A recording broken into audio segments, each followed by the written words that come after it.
ladies and gentlemen, at count of 3, 2, 1. Ladies and gentlemen. And now, mga busing, the moment has arrived. Sa hindi pa po tayo mapunta kung saan, meron po akong isi-share sa inyong kwento. Nakaka-inspired po ito mga busing at the same time makakuha tayo ng aral dito. Elementary lang po ako mga busing, naririnig ko na yung pangalan ng Do Exam sa Bayawan City. Noong panahon, ilan lang ang nagmamay-ari ng motor. Yung highway dito sa amin, bote na lang kung may 5 pirasong motor na dadaan sa isang araw. Minsan nga, pagpupunta kami ng Bayawan City at doon na ho kami sa highway nakaabang ng masasakyan, hindi kami matutuloy at babalik na lang ho sa bahay, bukas na naman. Dahil nga po ay walang motor na dumaan o habal-habal na papuntang city. Sikat ka noong unang panahon pag mayroon kang motor. Pag nag-uusap na po yung aking mga kapitbahay regarding motorsiklo, lagi ho nilang nababanggit ang Do Exam. Sikat ang Do Exam, matunog sa aking tinga at laging namiminsyon ng mga taong nangangarap makabili ng motor. Noong panahon, suntok sa buwan hanggang pangarap lang ho talaga yung bibili ka ng motor. Walang ibang opsyon kundi magbebenta ka ng baka or kalabaw para makabili ka ng motor. At yung ibang kapitbahay ko naman po mga busing, buhay na buhay pa sa aking diwa at sariwa pa po sa aking isipan na mayroon po silang tubo. Maliit na sugarcane plantation, naka-harvest, nakabenta, nakabili ng cash na motor. At ang uso po nung unang panahon ng motorsiklo mga busing, katuwang ho sa hanap buhay, walang iba kundi ang Honda TMX 155cc mga busing, made in Japan, platino. Yun ang gumawa ng history nung panahong bata pa po ako. Meron po kaming 3 kapitbahay na nagmamay-ari ng Honda TMX 155 mga busing. All around ang purpose sa tidsundo ng mga estudyante, kinakargahan ng mga produkto farm to market. Minsan biyahe pa habal-habal pamasada para magkakaroon ng konting extra. Pero alam niyo po ba mga busing na yung 3 pirasong kapitbahay ko na nagmamay-ari ng Honda TMX 155 kung saan kasa po sila kumuha ng kanilang mga unit. Wala silang ibang bukang bibig na aking naririnig kundi Do Exam Incorporated. 2, 1, go! Congratulations, Honda Philippines and Do Exam Incorporated.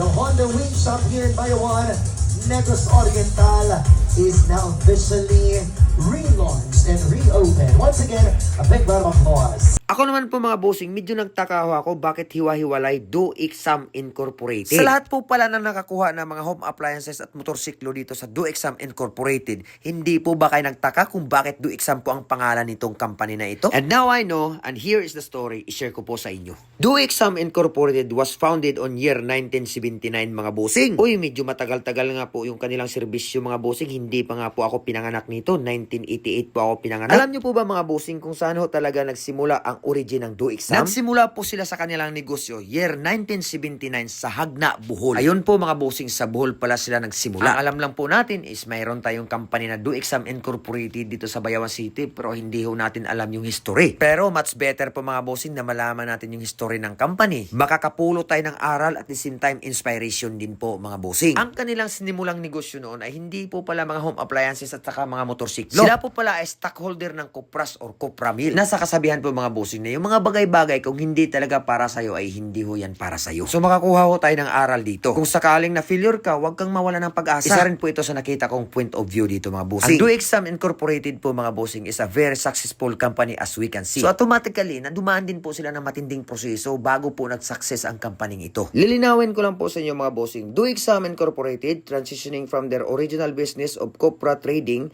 to appliances and motorcycle retail. Do Exam Incorporated is named after the name of the founder, Samuel Do. Doon pala nagsimula ang lahat ng mga ito. And it has grown into a major nationwide dealer with over 366 branches and 76 Honda 3S branches across Luzon, Visayas, and Mindanao. Nagsimula lang sa Hagna, Bohol, ngayon across Luzon, Visayas, at Mindanao na. Its mission is to provide and offer easy access to high-quality, affordable motorcycles with Honda, Suzuki, Kawasaki, and Yamaha brand. Kilala po ang mga brand name na ito na lumalaban talaga ng patayan when it comes to serbisyo. Kung iingatan mo, magkakaapo ka na lang sa tuhod, buhay pa yung motorsiklo. Sa mga home appliances, furnitures, and mga power products, no worries po mga bossing kung wala po tayong pangkas. Meron po silang tinatawag na flexible financing option. Do Exam Incorporated, when it comes to the service, excellent po sila mga bossing. Kaya nga po ay nakakalikom sila ng maraming customer. Maasahan at mapagkakatiwalaan sa oras ng pangailangan. Maliit lang ang kanilang opisina noon, pero habang tumatagal, unti-unting lumalawak. At unti-unti ding dumadami ang kanilang mga customer dahil sa tiwala. Malayo na kung ikukumpara ang opisina ng Do Exam ngayon kumpara noon. Sa hindi lang po nakakaalam, dito po pala sa Bayawan City, nag-reopening po ang Do Exam Incorporated. Sa mga motorsiklo, may big discount at may free full tank pang gasolina. On selected models lang po tayo dyan mga bossing ha. Sa mga appliances naman and furnitures, zero interest, no down payment, straight monthly promo ho tayo mga bossing. Para sa dugang kasayuran, dagdag kaalaman for more inquiry. Mas better po siguro mga bossing na kayo po mismo yung pupunta doon. Makapili kayo kung ano yung gusto ninyo at the same time maka-avail po kayo sa kanilang mga promo. 3,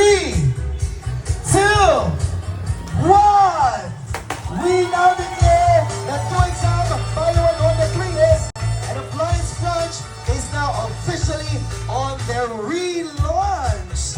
Thank you very much for your continued trust and welcome to the brand new chapter of our brunch. Ladies and gentlemen, a big round of applause once again. Please visit from Monday to Saturday, 8 o'clock in the morning to 5:30 in the afternoon. We're very happy to serve you. Or you may visit or check our website at www.doexam.com.ph. Thank you everyone for joining us today.